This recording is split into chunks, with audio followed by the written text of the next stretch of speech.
back to another video on my channel here today, guys. Now, it is David here, and today's video, we shall be discussing the Florida Gators. Now, when it comes to the Florida Gators, what we'll be discussing, we're basically going to be taking a look at their season in review so far, because they got 2 games left of the season. They got 1 conference game, and then they got rivalry week versus FSU. Now, as a Florida Gators fan myself, I just want to say this. Our defense has been crap. Like, when I actually go into how many points we have conceded compared to how many points that we have scored, if we discounted this past weekend against Stanford, we would have conceded more points than we have scored. And we were 5-5, so that is not a good thing for this Florida Gators team. And we'll also be talking about the quarterback situation that's going to be going on, because obviously Emery Jones will be going on into the NFL draft for next season, and that means Anthony Richardson is going to be the starting QB. We're going to take a look at Emery Jones' stats, and then we're going to take a look at the QB1, future QB1, Anthony Richardson, the freshman, and take a look and see how he's performing so far in his freshman season. And I just want to say this straight away. You guys, some freshmen don't play as well. Look at C.J. Stroud. C.J. Stroud's balling out for Ohio State. That's because Ohio State trusted in a freshman. Florida trusted in a senior. And look how the senior's playing. But without further ado, let's get into the schedule. The first game of the season for Florida was against FAU, and we ended up getting the win in that situation, 35-14. The second game was USF, University of South Florida. I was about to say Southern Florida, South Florida. We ended up picking up a win at USF, winning 42-20. Then we played the toughest game that we probably was going to face that whole season. We faced the Alabama Crimson Tide, and man, did we put up a fight. Man, did they put up a fight. Florida Gators almost beat the Alabama Crimson Tide, giving Alabama their first loss of the season, and unfortunately for the Florida Gators, they ended up losing 31-29. The next game after that was against Tennessee, another conference rival in the SEC, and we ended up beating Tennessee. They ended up beating Tennessee 38-14 at the Gators. But then this is the one game that changed the whole picture for the Florida Gators. This was the downfall for the Florida Gators. The next game at Kentucky, the Florida Gators lost 20-13.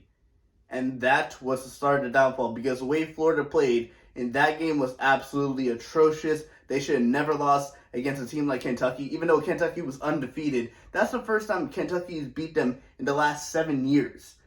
They should never have lost against Kentucky. And they ended up picking up another win against the worst team in SEC in Vanderbilt, shutting them out 42-0. But the next 3 games, only one of them should have been a loss. Only one of them should have been a loss. And we lost the next 3 games. And they lost the next 3 games.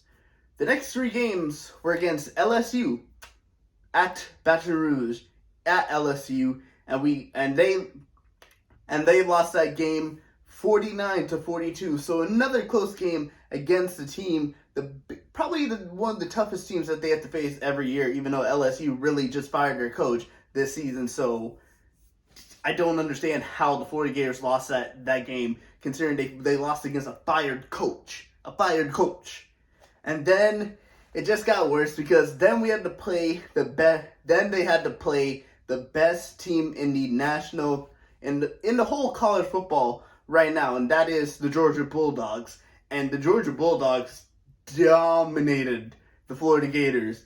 The Georgia Bulldogs ended up winning this game 34-7, setting up another SEC rival game against South Carolina.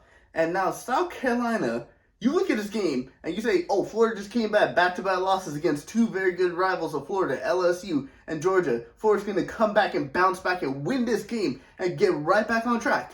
Nope. Florida lost against South Carolina, conceding 40 points, losing 40-17.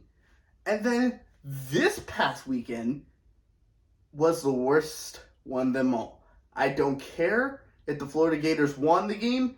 They should not have conceded the amount of points that they did against a non-ranked FCS team in Sanford. Florida won the game 70-52, conceded 52 points to Sanford.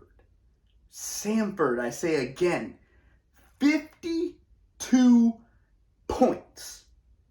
That is absolutely unacceptable. Now, from what I've heard or from what I read, that was the defensive coordinator's first game, interim defensive coordinator's first game, coaching the sole defense. So, you know what? I'll give Florida the bye off of this one. But this week, they played the Missouri Tigers. And if we concede that many points and we lose this game, something needs to change about this defense, because I honestly don't think the offense is a problem. I think it's mainly defense for the Florida Gators.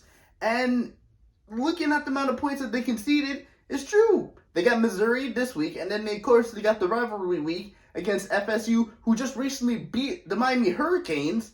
So basically, it's going to be a battle between who's the best team in Florida, and for the last couple of years, it's been the Florida Gators. But can I really say that right now? 5-5 record currently, possibly 6-5, possibly 7-5. I don't really know. All right, here's the amount of points that Florida has conceded. Florida, in the 10 games total, has conceded 274 points to their opponents. Points scored against their opponents is 335.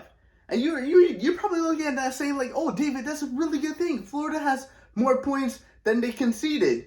No, it isn't. The only reason Florida has more points than conceded is this past week against Stanford, where they scored 70 points. Without that, Florida would have less points than they conceded, which is a bad thing. Which mainly proves that the Florida defense is the main problem for the situation. And I just want to say this. We need, I don't care if it's Dan Quinn. I don't care if it's anybody else. We need a defensive coordinator to come down from the NFL into college football and coach this defense and build this defense up, because Coach Dan Mullen, he's doing his best. Obviously, we have an interim defensive coordinator right now, so we'll have to see when it comes to this against the Missouri game. I'll definitely be watching. I'll definitely be posting a review for you guys, so make sure you guys watch out for that. But 335 points scored compared to 274. For Florida, a team that's usually in the battle for the college football playoffs, that's a very disappointing thing for the Florida Gators. Now, speaking about the Florida Gators, let's get into the QB situation, and let's talk about some QB stats for the Florida Gators quarterbacks.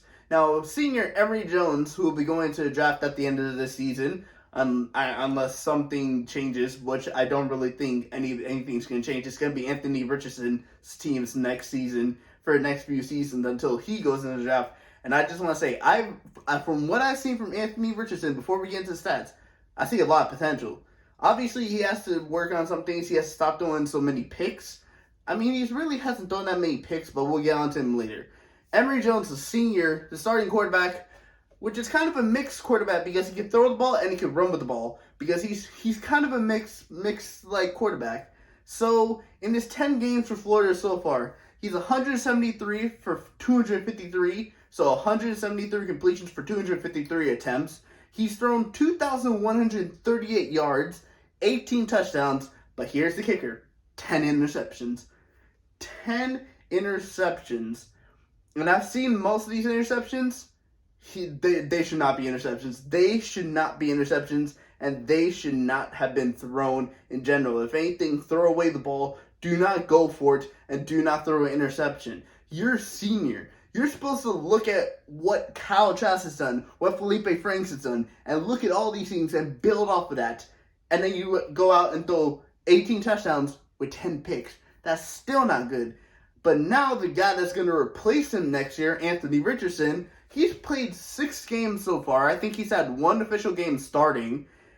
He's 33 for 57, so 33 completions for 57 attempts, which is better. Obviously, he's played less games, so that is going to be better. He's thrown for 474 yards.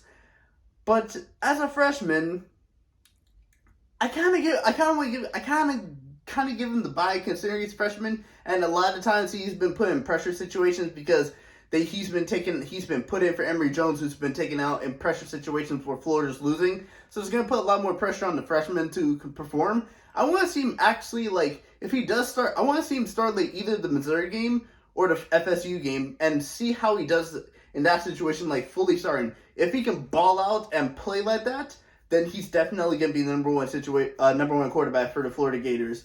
But in terms of touchdowns to interceptions, he's 5 for 5.